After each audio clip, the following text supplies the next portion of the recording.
Hi, I've already talked about the human apex predator, but I want to get deeper into it.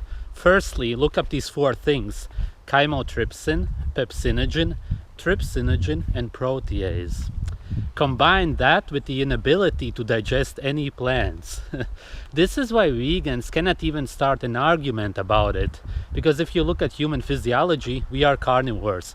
Our digestive tract is 5 times longer than our body. A cat's digestive tract is 4 times longer, and a dog's digestive tract is 6 times longer. So ours is even shorter.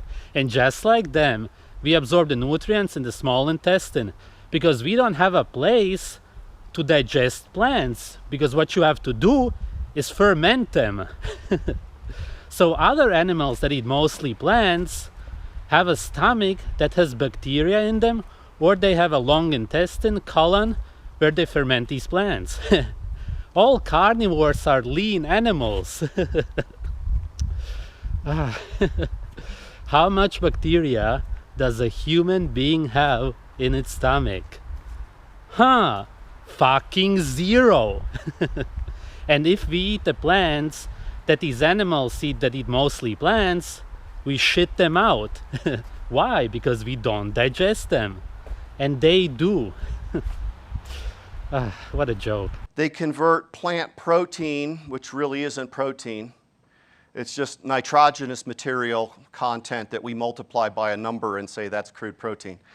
Get into that later. And then the low nutrient density organic materials that can be converted into high quality animal products. Simple stomached animals like your pig, your chicken, rats, us. We have the diet coming in, carbohydrate, proteins, fat, enters into gastric digestion, and then in the intestines we have the absorption of sugars, amino acids, and fatty acids. The ruminants add on this anaerobic fermentation vat in front of the gastric digestive system. Their diet is primarily carbohydrate and protein. Within that microbial fermentation process, we have methane produced, we'll talk about that. We have volatile fatty acids produced. We have ammonia produced. Then that digesta flows eventually into the true stomach, the abomasum, where it begins the gastric digestive process. From the intestine, there's very little glucose that gets absorbed. Very little sugar, it's all been fermented. Your cows are in constant ketosis. I don't know, ruminants rule. And the amino acids that they end up digesting are primarily microbial. There is no such thing as an essential amino acid in a ruminant diet.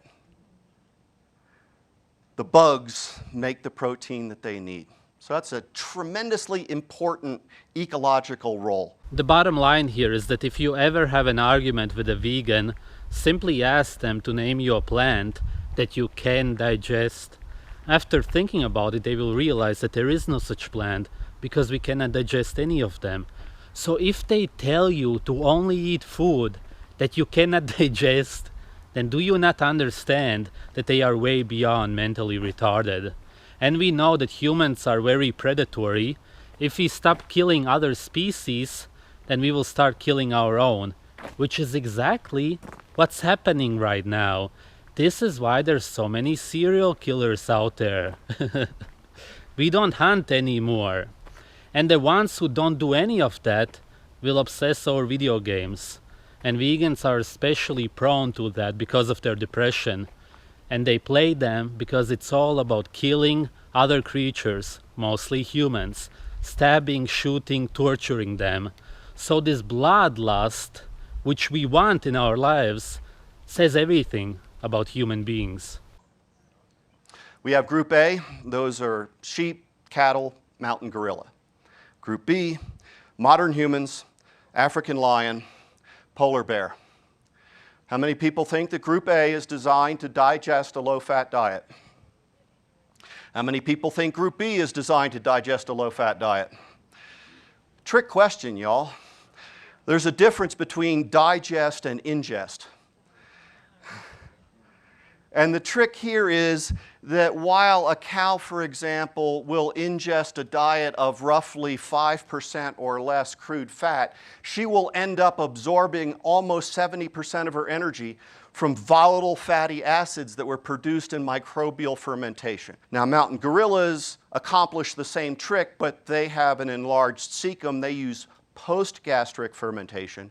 They also have a delightful little practice that they call coprophagy, which I urge you to all look up sometime.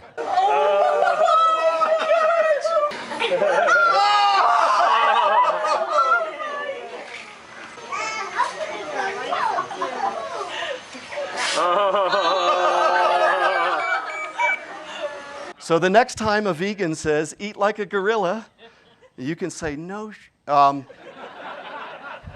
We are the strongest animals by far, and that's because we don't have built-in weapons in our hands, for example, so to speak, like lions with their paws and claws.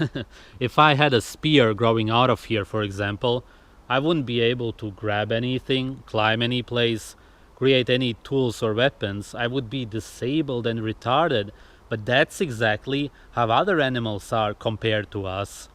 This and this are our strongest weapons. If a lion's claws get cut down, they may not even regrow. Or if another animal's horns get cut down, they may not get lucky.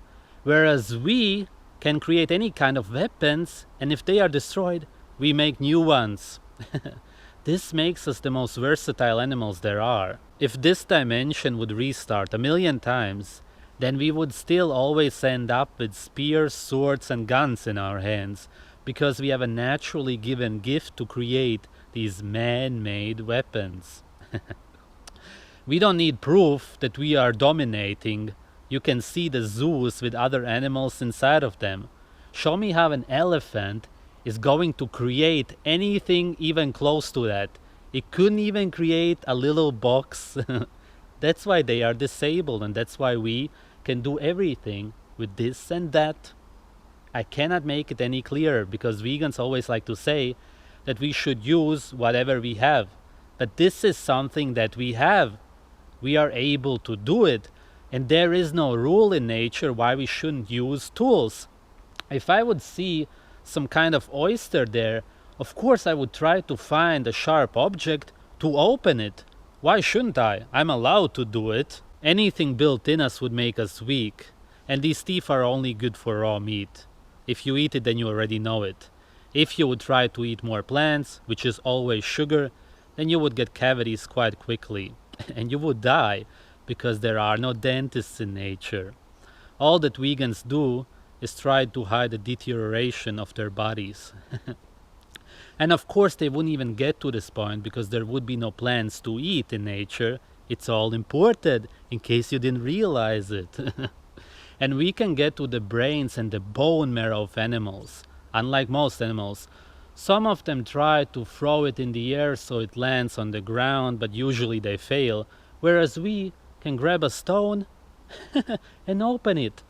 Imagine how a wolf would do that. If you're really interested in carbon capture, if you're having a serious conversation about that, and too often we aren't, grazing systems is the best and only viable method of carbon capture.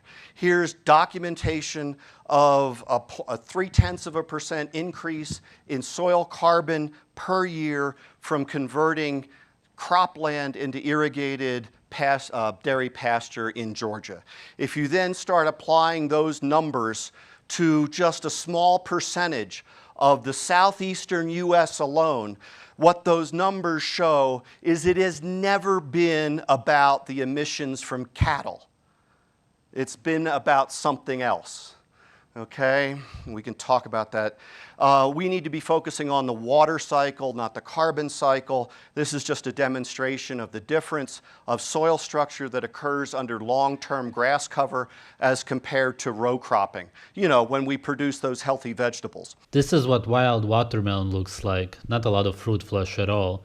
It would take a lot longer to eat, because we have a natural instinct not to eat the shells, skin, and seeds of fruit, whereas plant-eating animals eat the whole thing, except if they have hands. It tastes good to them and they ferment it, the opposite of us. The skin and seeds are loaded with poisons and anti-nutrients, which they can deal with. But if you would ever swallow the seeds of wild fruit, you would quickly learn not to do it because of your abdominal pain. Same as carnivores who bite into the whole animal, unlike us, they have no choice. We are picky eaters in that sense. These are wild bananas, the same thing.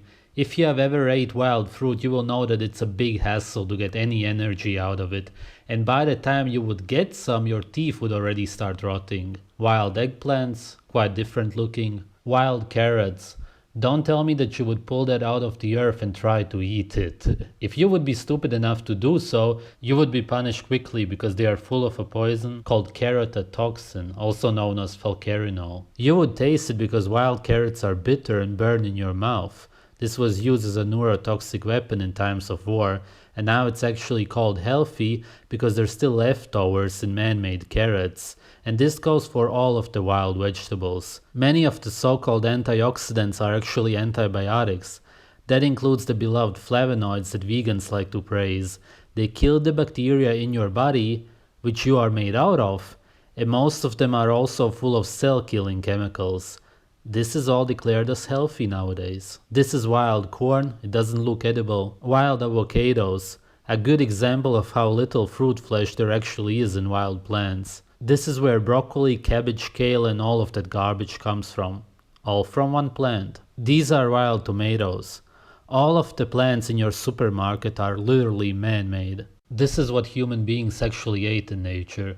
January to February it was all animals. March to April it's all animals again. May to June it's still animals with some berries or other plants at the end of June, if lucky. From July to August you would add more plants to your diet because you would try to eat as many as possible to get fat for winter, if required. You would have to eat buckets full of natural berries and other fruit though. In September and October you may get to eat a bit like a squirrel if food is scarce, because there may be nuts around you if you're lucky. Overeating on them would once again cause abdominal pain because they are loaded with anti-nutrients and other poisons. Soaking them in water is wise before eating. Those may be collected and stored, but they would only last a few weeks, if lucky. November to December you would have used up anything you stored, meaning that you would be back on an all-animal diet. Occasional foods in between may include tree juice and other rare plants, which are hardly a meal, but more of a little boost. Seeds such as grains and beans you may never even come across, and seeing as they are inedible, it's useless to even mention them. It's a very new food for humans. Potatoes and other starchy foods come from South America. They cannot even be eaten raw because they are toxic. It was not an option for Europeans until recently. What about other human races and tropical climates, for example? As reported by tribes, they ate little to no fruit because they absorbed that the people who did got osteoporosis and diabetes. Unripe fruit was preferred. Even in these climates, which most people didn't live in, you still had to deal with the same wild fruit problems as anywhere else, and it would not be easy to find it because it also takes time to grow. When you go to a market in Thailand today, it's imported from all over the place. This is what happens if you feed an animal an unnatural diet. Heart disease is the leading cause of death among male gorillas in zoos, and recent cardiac ultrasounds indicate both gorillas at Cleveland Metro Park Zoo have the disease. Bebek and Makolo are two adult male gorillas. One of the most important parts of a gorilla's day in the wild is what it eats and how it spends its time. So we started looking at what we were feeding gorillas and where we could make some improvements. So they started by getting rid of Bebek and Makolo's processed biscuits. They're full of nutrients, but also high in calories, sugar, and starch. High carb, aka high sugar diets, are the cause of all modern disease. There's no way to eat that way in nature. Animal cells are made out of saturated fat and cholesterol. Without a source of saturated animal fat, it is impossible to survive, which is why all animals eat a ketogenic diet. We cannot be sure about every single animal out there because we haven't even seen them all, but from the ones we do understand we can say these things for sure. All animals are omnivores. An herbivore is an animal that eats mostly plants, and whose bacteria converts all of the plants into saturated fat, meaning that all herbivores eat a diet high in saturated animal fat. Carnivores are animals that eat mostly animals, and for the most part it's the ones whose bacteria converted the plants into the saturated fat. By now you should understand that there is no such thing as a vegan animal. When there's only snow around you, you can choose between eating animals or plants, which would mean grass, leaves and branches. For the animals who do eat that, it tastes just like a steak tastes for us. Vegans hate nature, of course, so they choose to eat man-made food and support big pharma instead, which is why Monsanto supports veganism. Most of them don't understand that there's over 50 nutrients that they can get with their diet, but with synthetic chemical pills and injections, they somehow believe that they will be able to survive. You can see how this turns out in my video, Vegans, the Epitome of Malnourishment. Thanks for watching.